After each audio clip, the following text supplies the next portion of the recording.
سزائیں ملیں گی۔ نبی کریم صلی اللہ علیہ وآلہ وسلم کو معراج کے موقع پر اس امت کی گنہگار عورتوں کو دکھایا اور آپ صلی اللہ علیہ وآلہ وسلم رو پڑے تھے۔ عورتوں کو سر کے بالوں سے پکڑ کے اوپر جہنم کے اوپر باندھا ہوا تھا۔ تو حضرت جبرائیل علیہ السلام سے جب پوچھا یہ کون ہے تو ان کو فرمایا یہ وہ آپ کی امت کی وہ عورتیں ہیں جو ننگے سر باہر پھرتی تھیں، اور جو مردوں کو مائل کرنے والی عورتیں ان کو جہنم میں ایک غار ہے جن کے ایک ایک مسام کے ساتھ بچھو لگایا جائے گا اور اس غار کا منہ بند کر دیا جائے گا۔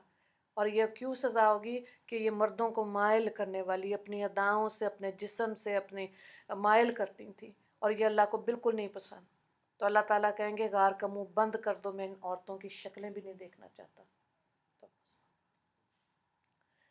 تو اور ایسی عورتیں جو باریک لباس پہنتی تھیں جس میں سے ان کا جسم نظر آئے، اللہ تعالیٰ ان کو جہنم میں لوہے کے ناخن دے گا، وہ اپنے لوہے کے ناخن سے ہی اپنے جسم کا گوشت نوچ لیں گی، پھر اللہ تعالیٰ ان کھالوں کو موٹا کر دے گا، پھر وہ کریں گے، اور یہ عذاب ان کو ہوگا جب تک کہ ان کی جتنی دیر دنیا میں غفلت کی زندگی گزاری ہوگی، اتنا عذاب کاٹنے کے بعد جہنم اس امت کے مرد عورتوں کو جہنم ایک نہر سے غسل دیا جائے گا جس سے ان کو جہنم سے آخر کار نکال لیا جائے گا۔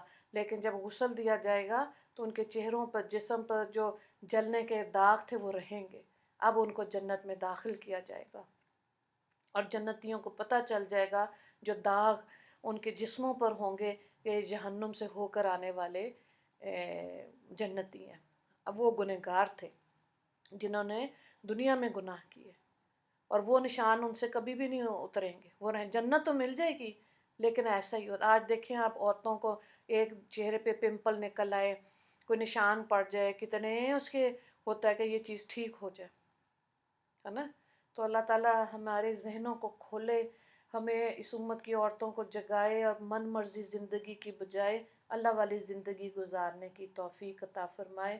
پھر جہنمیوں کے اور عذاب میں آتا ہے کہ دوزخیوں کے جکڑنے کی زنجیریں جو آسمان اور زمین کے درمیانی فاصلے سے بھی لمبی ہوں گی، یہ زنجیریں ان کے جسم میں پروئی جائیں گی، پخانے کے راستے ڈالی جائیں گی، پھر اسے آگ میں اس طرح بھونا جائے گا جیسے سیخ میں کباب اور تیل میں ٹڈی بھونی جاتی۔ ابن کثیر نے اس کو روایت کیا۔ جہنمیوں کو مارنے کے لیے لوہے کے گرز ہوں گے، وہ لوگ جب بھی جہنم کی گھٹن سے نکلنا چاہیں گے لوہے کے گرزوں سے مار کر واپس کر دیا جائے گا۔ اس سخت سخت حکم ہے، ہوئے ہوئے اللہ تعالیٰ رحم کرے، اللہ تعالیٰ ہمیں بچائے۔ 8 سوالات ہیں اس رکوع سے۔ پہلا سوال ہے نیک لوگوں کی صفات تحریر کریں۔ دوسرا سوال ہے تتجافا سے کیا مراد ہے۔ تیسرا سوال ہے جنت کی نہروں اور چشموں کی وضاحت کریں۔ چوتھا سوال ہے جنت میں کیسے مہمان نوازی ہوگی۔ پانچواں سوال ہے جہنم میں شیطان کیا خطاب کرے گا، آیت نمبر 20۔ پھر ہے سوال جہنم کے مکانات کی وضاحت کریں، سیم آیت۔ نمبر 7 جہنم کی 2 سزائیں تحریر کریں، آیت نمبر 20۔ اور نمبر 8 ہے قرآن کی نشانیوں کی وضاحت کریں، آیت نمبر 22۔ اچھا اس میں ہاں یہ ایک آیت 2 آیات رہ گئی ہیں، اس کو دیکھیں۔ وَلَنُذِيقَنَّهُم مِّنَ الْعَذَابِ الْأَدْنَىٰ دُونَ الْعَذَابِ الْأَكْبَرِ لَعَلَّهُمْ يَرْجِعُونَ وَمَنْ أَظْلَمُ مِمَّنْ ذُكِّرَ بِآيَاتِ رَبِّهِ ثُمَّ أَعْرَضَ عَنْهَا إِنَّا مِنَ الْمُجْرِمِينَ مُنْتَقِمُونَ۔ اور ہم ان کو قریب کا یعنی دنیا میں آنے والا عذاب بھی اس بڑے عذاب سے پہلے چکھا دیں گے تاکہ یہ لوگ باز آ جائیں۔ اور اس شخص سے زیادہ کون ظالم ہوگا جس کو اس کے رب کی آیتیں یاد دلائی جائیں پھر وہ ان سے اعراض کرے، ہم ایسے مجرموں سے بدلہ لیں گے۔ تو یہاں پہ ہے دیکھیں نشانیاں جو ہیں قرآن کریم کے مختلف مقامات پر غور کرنے سے معلوم ہوتا ہے 6 قسم کی نشانیاں اللہ نے بھیجی ہیں۔ نمبر 1 وہ نشانیاں جو زمین سے لے کے آسمان تک ہر چیز اور کائنات کے مجموعی نظام میں پائی جاتی ہیں۔ نمبر 2 وہ نشانیاں جو انسان کی اپنی پیدائش اور اس کی ساخت اور اس کے وجود میں پائی جاتی ہیں۔ تیسری وہ نشانیاں جو انسان کی فطرت، شعور اور وجدان میں پائی جاتی ہیں۔ نمبر 4 وہ نشانیاں جو انسانی تاریخ کے مسلسل تجربات میں پائی جاتی ہیں۔ نمبر 5 وہ نشانیاں جو انسان پر آفت اراضی اور سماوی کے نزول میں پائی جاتی ہیں، اور ان سب کے بعد نمبر 6 وہ آیات ہیں جو اللہ تعالیٰ نے اپنے رسول کے ذریعے سے بھیجیں تاکہ انسان کو معقول طریقے سے ان حقائق سے آگاہ کیا جائے جن امور کی طرف یہ تمام مذکورہ نشانیاں دلالت کرتی ہیں۔ تو یہ ساری نشانیاں یعنی رب کی آیات انسان کو یہ بتا رہی ہیں، نمبر 1 کہ تیرا خدا صرف ایک ہی خدا واحد لا شریک ہے، جس کی اطاعت اور عبادت کے سوا انسان کے لیے کوئی دوسرا صحیح راستہ نہیں ہے۔ دوسرا کہ اے انسان تو اس دنیا میں آزاد اور خود مختار اور غیر ذمہ دار بنا کر نہیں چھوڑا گیا۔ تو اللہ تعالیٰ ہمیں سمجھ عطا فرمائے۔ دعا کر لیتے ہیں اللہ جہاں آپ نے اپنے فضل و کرم سے ہم کو ایمان اور اسلام کی دولت سے نوازا، میرے مالک ہم کو ایمان کے ساتھ ان اعمال صالحہ کی بھی توفیق عطا فرما دیجیے جو آپ کو راضی کرنے والے ہوں۔ اے اللہ ہمیں ان اعمال کی توفیق عطا فرما دیجیے جو آخرت میں ہماری کامرانی اور کامیابی کا باعث بنے، اور اے اللہ ہمیں جہنم کے عذاب سے دور رکھنا، اور ہمیں آخرت کا وہ خوف عطا فرما دیجیے جو ہم سے آپ کی کوئی چھوٹی بڑی نافرمانی سرزد نہ ہو۔ میرے مالک آج اس دنیا میں آپ کے عذاب اور قہر سے بچنے کے لیے ہمیں رونا نصیب ہو جائے، اور ہمارے اس رونے کو آپ قبول فرما لیں تاکہ ہمیں آخرت میں رونا نصیب نہ ہو۔ ربنا ربنا آتنا فی الدنیا حسنۃ وفی الآخرۃ حسنۃ وقنا عذاب النار وقنا عذاب الحشر وقنا عذاب القبر وقنا عذاب المیزان وقنا عذاب الیوم القیامہ آمین یا رب العالمین۔ وآخر دعوانا ان الحمد للہ رب العالمین۔ اللہم اغفر لی مسلمین والمسلمات والمؤمنین والمؤمنات۔ السلام علیکم ورحمۃ اللہ وبرکاتہ۔